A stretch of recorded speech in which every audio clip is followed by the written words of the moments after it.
Welcome to episode 27 of the One Life Church podcast, where we talk about things from One Life Church, but ultimately things we think that could relate to you and your one and only life. My name is Sarah Inman, and I'm normally joined by my co-host, Brett Nicholson, but Brett is actually sick today. He's not feeling well, and so we're going to continue on, and today I get to hang out with my friend, Bob Seymore. I've listened to 100 podcasts, but I have never been on one. Really? So this is the first time in my life to actually be on a worldwide network podcast. That's right, worldwide network podcast. And many of you may know Bob, but if you don't, Bob is the CFO for One Life Church, and he's also an elder here at One Life, but also just connected to a lot of organizations and nonprofits that some of them we've talked to here on the podcast in the past few months, and some things that are kind of this global network that you're connected to as well. So pretty excited to hang out. There's a lot of cool stuff going on. Yeah. And frankly, I'm excited to be in Evansville at this time because I just see God moving in a lot of ways. Well, and that's one thing that I wanted to talk to you about for sure is, as you have been in Evansville, like, how have you seen it change? And Henderson as well. I mean, we know we've seen a lot of impact and growth happening there, even with just the East End and Audubon Kids Zone that we're connected to at One Life, but multiple things. I mean, new places going in downtown, artwork, on the sides of all kinds of buildings in Evansville and in Henderson. Like, what are some things that you've seen personally? Well, there's I've had a couple of lifetimes. Excuse me. I started in ministry at Bethel Temple with others of us before we launched One Life.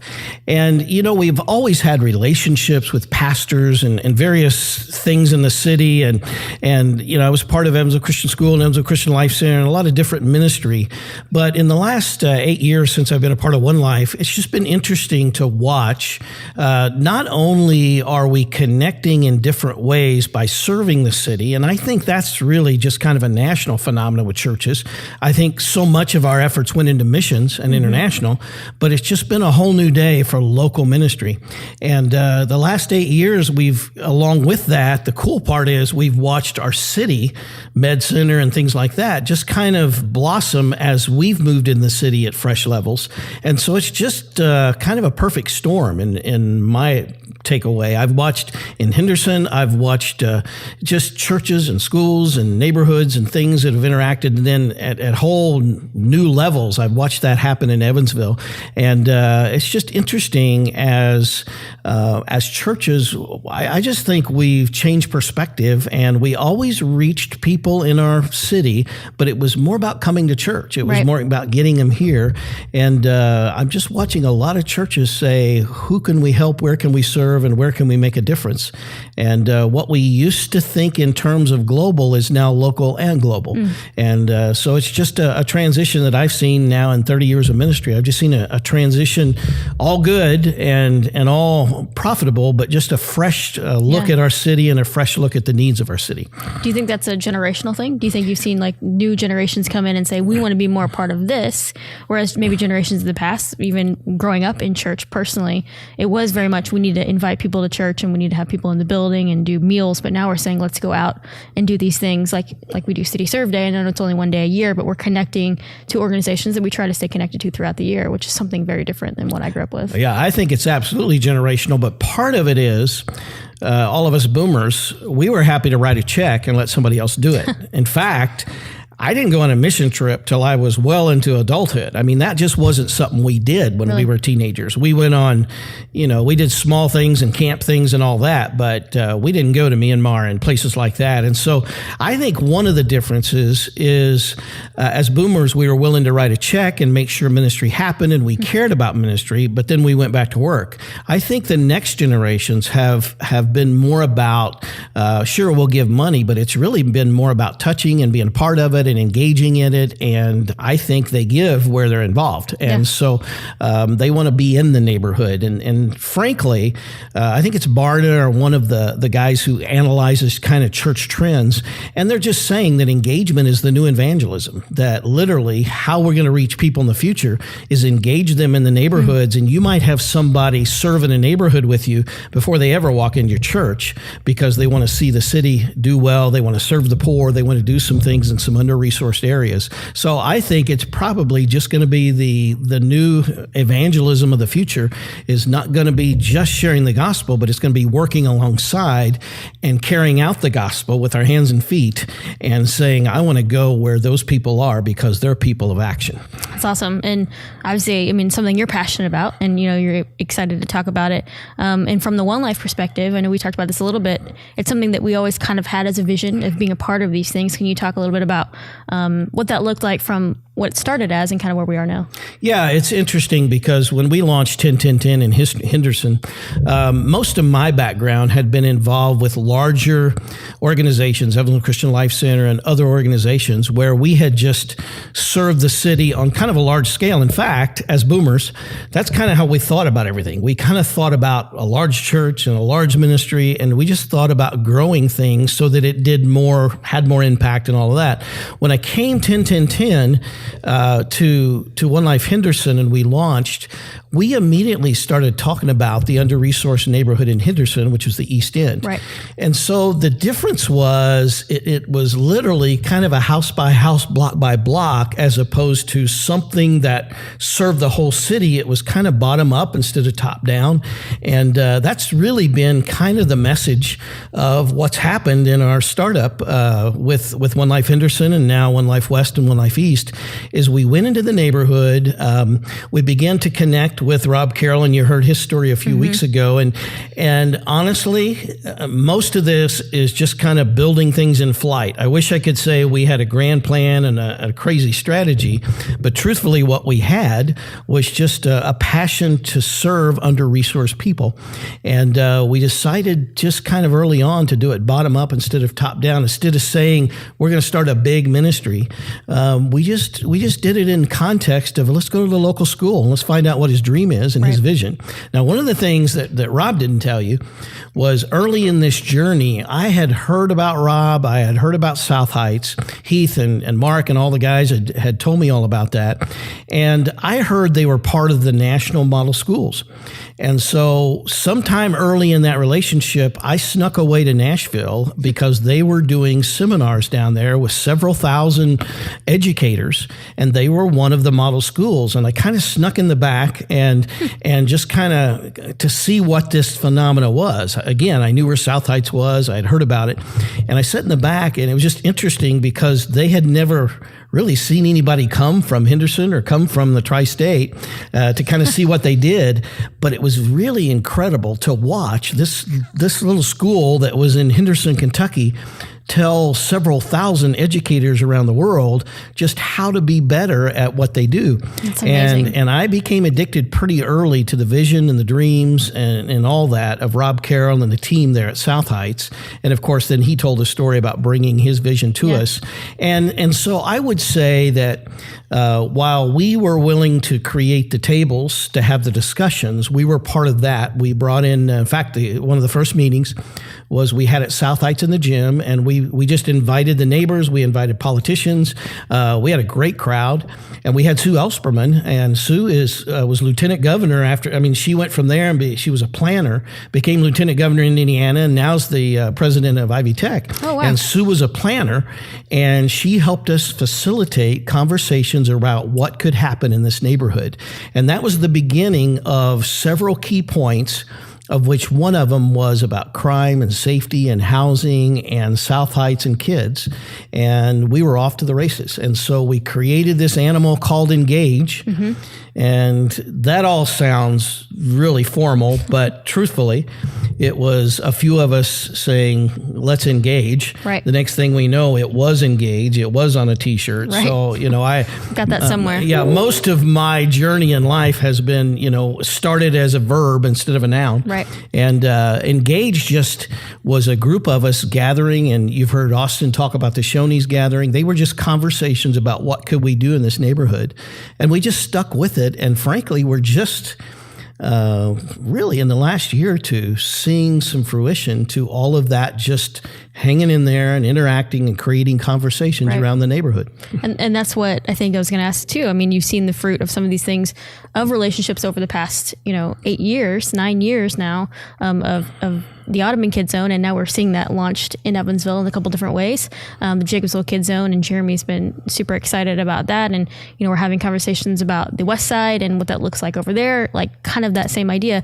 Well, like that's what it's all about, I would assume, is like seeing you can start with an idea. And I think a lot of times churches will start with an idea and then either it falls off or no one picks it up. But seeing how we've been able to connect with an organization who is doing this, like, how have you seen that continue to grow?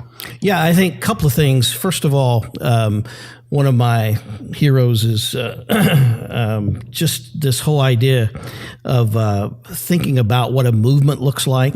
And Tim Keller has driven a lot of that for me. And one of the things he just talks about is at the core of a movement is a good vision, is a vision. And frankly, that's what Rob had for kids. And so as you spend a little time at South Heights, what you see is a culture. What you see is, and I could tell stories all day about some of the things they do through the year with kids that you're just like, a parade through the East End at Christmas. And you're like, well, that's genius. That doesn't cost any money. That's simple. The kids are pumped. The neighborhood's pumped. It's just creativity just gone wild. It's just amazing. And it starts with a vision. And I give Rob credit for having a vision for kids. And then as time goes on, a whole lot of us gathered around that vision idea, including now Jeremy and John Benton and Austin and all the, different people that are engaged now. It's just interesting how a vision, if you just keep kind of fueling that, will ultimately create a movement. And in fact, one of the things Keller says is if it has too much, you move from a movement to an institution, it ceases to be a movement. So there's this interesting, a little chaos is good, but too much chaos, you lose it. And so there's this interesting journey that I kind of thrive in. It's just this idea of stirring good quality vision. It wasn't my vision, it was Rob's. We had a vision to serve people. There's no question as a church. And what we watched was some things that were just core to that vision. And it's just interesting. And then, people like in AKZ, people like the Preston Foundation stepped in and said, whoa, we like that. And came in and funding came to the table. So, and what I also loved was we would have gatherings in Henderson, and we would, again, at the school and the places, and, the city manager and the mayor and others would be a part of that. And it doesn't take long before this vision is stirring, and there's not any one person. It's just a movement around a vision that works. So what we're seeing happen over here, in fact, there's been, even some meetings in the last few days around House, Kids Zone, and on Saturday, a group of them got together. So what we're seeing over here is we are seeing just that vision carry over and say, this thing really does work, and it does look good. And so organization is still following it, trying to figure out how to structure all of that. But the good news is we've got a tiger by the tail that we're trying to figure out how to journey with that. But we've got good people in the mix too. And your Jeremys and your Johns and your Tammys and your Robs are all strategic to that. I was going to say that. I mean, that is important. I mean, obviously we've said Rob's name a lot, and we know there's multiple people that are involved in that now, but the vision is key. But having someone who's driving it, who's passionate about it, not just saying, I kind of have this idea, I kind of want to do it. Someone who carries it around in a flash drive in their pocket, like that wants to just tell everyone about it. Those are the people that you see a lot of these things happening. And so one thing that I think is really interesting is, we were thinking about the people who we've had on the podcast, and we've talked about at One Life, different organizations with the Evansville Christian Life Center, Dream Center, Jacobsville Kid Zone, Audubon Kid Zone, for Evansville, and some of these other organizations, Community One.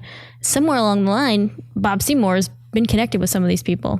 Yeah, I would, and honestly, the one thing you gain as you get older is you start to see what your role is and what you do well.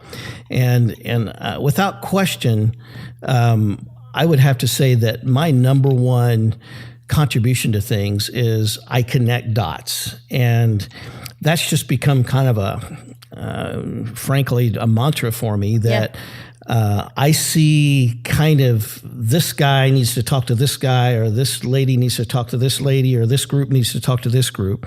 And it just, for me, the bigger part of the journey is we've got vision, we've got skills, we've got Jeremy at the Dream Center. He wants to do more with kids. We've got Rob at South Heights, who has a vision for kids. We've got Tammy, who's all about serving and social work and working, at Lighthouse Counseling, doing some things in this neighborhood. So what does it look like if we connect those dots? Yeah. And so that's been my role. I mean, honestly, I just have figured out that this person needs to connect to this person. And over time, we've watched those relationships grow and develop. And to the point, I kind of disappear in the mix. Right. And it becomes a vision way beyond me. Well, it's exciting to be a part of and see those things definitely happening. And then continuing on, like just things that you've seen happen within One Life, as we did an 11-week series about kind of this same idea that we started with, but kind of getting back to it. What's that been like? What's that been like to see as a One Lifer, but also someone who's in leadership here? So I carry this in my briefcase. Okay. And wow. This, it's a move this book. was this wasn't even the move book. This is a flyer out of the move. Wow. And it's called The Church I See. Right. And in fact, it's interesting. This idea of the church I see, I've used with other pastors that I sense are discouraged, or they've gotten lost in kind of the mechanics of church life. What I find is in every pastor's heart that there somewhere along the line was just this vision birthed. And I love what Rob Kelly, who came in from Charlotte a few weeks ago, what I love is he said, when he peels back the layers in a pastor's life, there's always a vision for the city in there somewhere. And that's great. And that's really what the Church I See was all about. And the one line that I always loved, again, Brett birthed all of this, the Church I See places high value on the least by moving beyond the traditional expressions of charity towards genuinely raising the quality of life for the under-resourced. Now, to me, that's a whole different animal than serving the poor. That is, raising the quality of life says that their house, their safety, their neighborhood, the relationships, what does it look like? And the scripture talks about somewhere, I think this may be part of Isaiah 65, but it talks about children playing in the streets. And these neighborhoods, that's not even remotely. So when you talk about shalom, it is this atmosphere of children playing in the streets. It's about serving people with just improving their quality of life. And so what I have watched in Pastor Brett and all of us is I've watched from this idea all the way to really wrapping the entire theology around it, the application, the week in, week out. Here's what we do.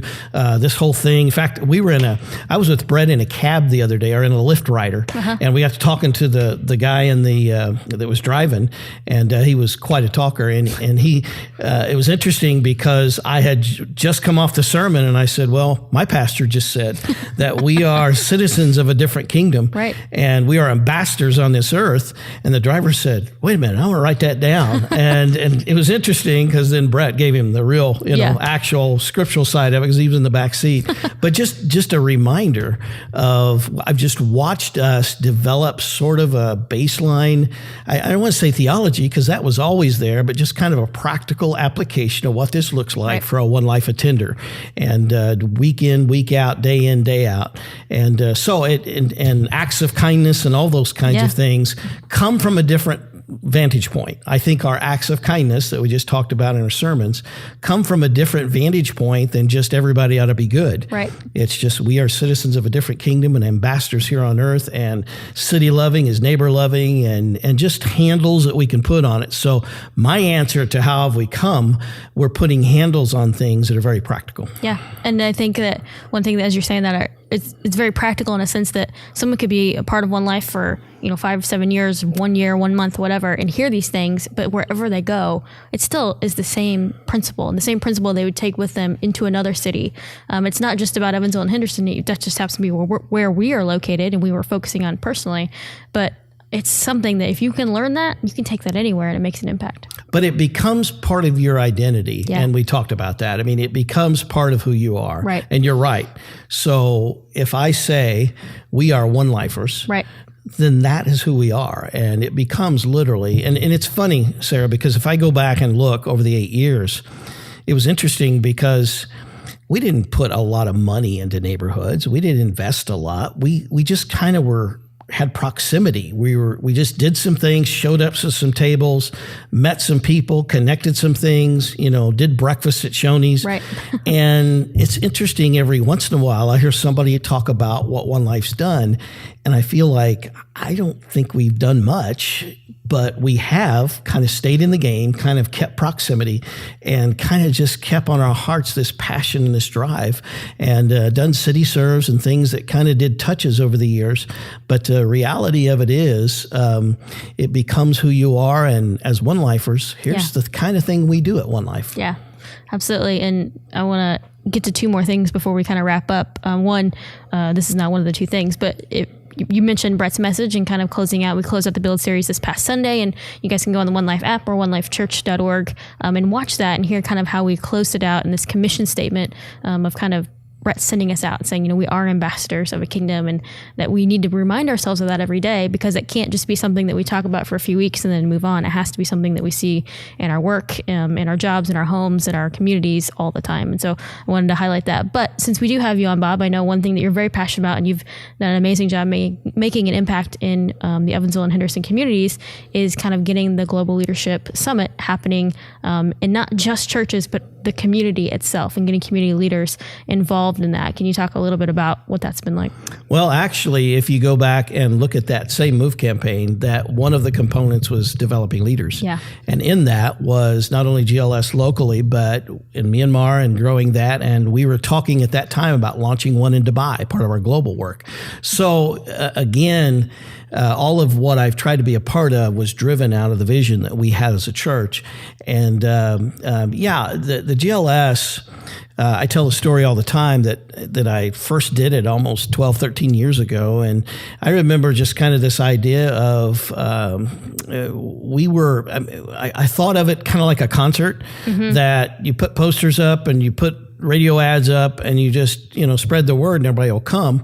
And I discovered pretty early on, it wasn't a concert. Number one, it was 2 days and, a little more expensive than a concert. Second of all, you don't do the same concert every year. So it was just different. Plus, what I started discovering was our staff would get around and have conversations about what we learned. And I can show you, and we can both see things that we've implemented at One Life over the years just because we spent those 2 days in the summit.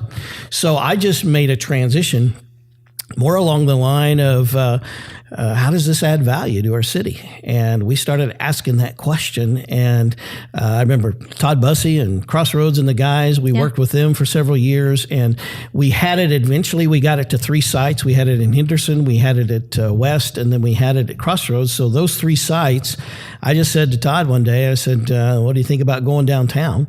And then the question was, well, how are we going to pay for that? And that first year, St. Mary's, now St. Vincent's, came on board.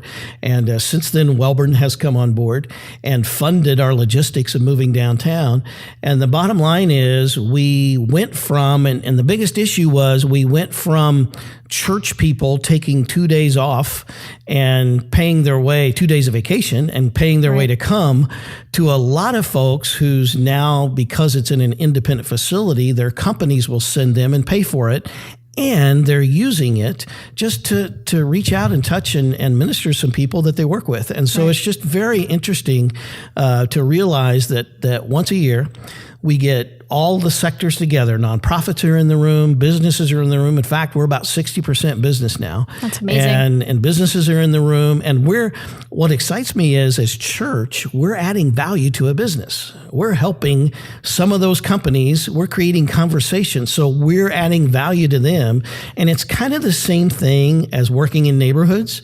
Yeah. So I say all the time that I have I've been through all kinds of evangelism courses and training over the years, but in the last 5 years, I've planted a lot of shrubs. And really, that's been kind of our entry into the community, is serving, and just that whole Mark 10:45, that the Son of Man didn't came to serve, not to be served, but to serve. And that's the same principle that GLS has moved into over the years, is not who can we get to come, but who can we add value to. And because of that, I think on Monday morning after the summit, there are conversations all over our city about better companies, better nonprofits, better churches, just better leaders, because we were able to add value to our entire city. So, it's just been the growth of GLS has been, number one, the venue, number two, just the myriad of people who've come to the table and helped us. And I give a lot of credit to Ross and Welburn and others that have been part of it. And it's just been exciting to just create that conversation. And it's Christ-centered when it's all said and done. Right. That's something, it's a good reminder every year, because we do talk about it a lot. At One Life, we'll talk about it to the point where people are like, I get it. But it's important because we want to continue talking about how to add value as leaders. But ultimately, I love reminding people that it's now become something where businesses in the community are connected to it because they're gaining value for their business. And it's not just showing up at a church event, but it's an event for people to really be impacted on. And one short story I will tell on this. So, the last couple of years, Bob's invited me to go up to a training, kind of let people know what's going on with preparing for the GLS before it comes. And last year, sitting in the room at my table, listening to people talk, and I was actually on my phone looking at something, and they were getting ready to go to a panel, like to have a panel on the stage. And they said, so up on the panel, we want to invite some of our veteran leaders. And they said my name. I had no idea I was going up on stage, ended up on stage and talking about the Global Leadership Summit at Evansville and Henderson, and did fine, but it was very, very funny at the moment. So, well, and I think one of the things, and that I've been involved on a larger scale, and it's just exciting to me to watch what God is doing, not only in Evansville. I get the privilege of taking Evansville's story to other cities and bringing great examples of what's happening in other cities back to Evansville. Right. And so it's been exciting to watch at a higher level, to work with other cities around the country. Yep. And I told them that there was nobody better than Sarah to come up on the panel. Look at that. And I think this year they're going to have you sing a song or something. I'll do it. So, I'll sing something from, Wicked or something. You got it. Yeah, I'll play it, do some Broadway. But no, I do want to highlight that. If you've never been to the Global Leadership Summit, don't even know what it is, definitely look that up. Look up the information. We'll have more information about that at One Life here pretty soon, and some information as well. But the last thing that I have to make sure that I do highlight while you're in the studio, I'm going to take my earbuds out for this. Uh-oh. Yep. Gotta grab this. Yep. Oh my goodness. Yeah, this has been part of the fixtures of the studio. This has been in the studio since we opened, and if you can see this, it's the PKB Co. Company album, and this guy right here. It's Bob. There you go. And that girl beside me is my wife. That's pretty amazing. We played it. It does still play. Yeah. Plays on the vinyl player that we had in here one day. So, yeah, Bob's done all kinds of things you guys don't even know about. Yeah, that was done in Gaither's studio a long time ago.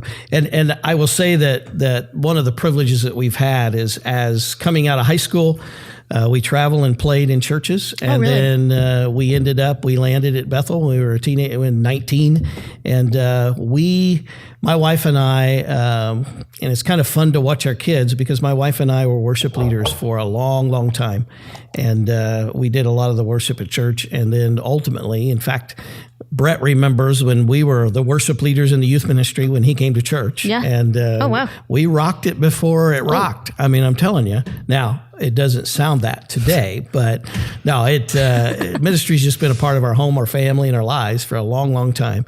And it's just been an interesting journey. So, that's our Gaither studio album that we have a limited supply, but if we run out, we'll get more limited supply. It's one of our most valued possessions here in the podcast studio. So, it's historic. Yeah. Well, Bob, thank you for joining me on the podcast today. And I'm always excited to get to learn some things from you and hear some of the amazing stories of things you've been a part of. It's always fun to learn from that. So thank you for all the work that you do in our community. Really, I mean, I'm excited to see what's next. Well, thanks for letting me be on my first podcast. Yes. This will always be the first podcast you were on. It will be. Yeah. It will be. Awesome. Well, thank you guys so much for joining us. Hopefully Brett will be back next week as he's getting to feel better as well. And we're going to move on from the Build series at One Life, but we're still going to continue talking about some great things that are going on at One Life and things that are going to be happening as we get closer to celebrating Easter with you. So we will see you guys next week. Thanks for listening to this week's episode of the One Life Church Podcast. If you enjoyed the episode, go ahead and subscribe. That way you'll get an alert anytime there's a new episode. If there was something that you heard that you really want other people to know, share it out on social media. You can use the hashtag OLPodcast. To ask us a question here at the podcast, you can email us at podcast@onelifechurch.org. I'm one of your co-hosts, Sarah Inman, and I produced this episode. Our music is produced by Micah Robertson and Ben Brock.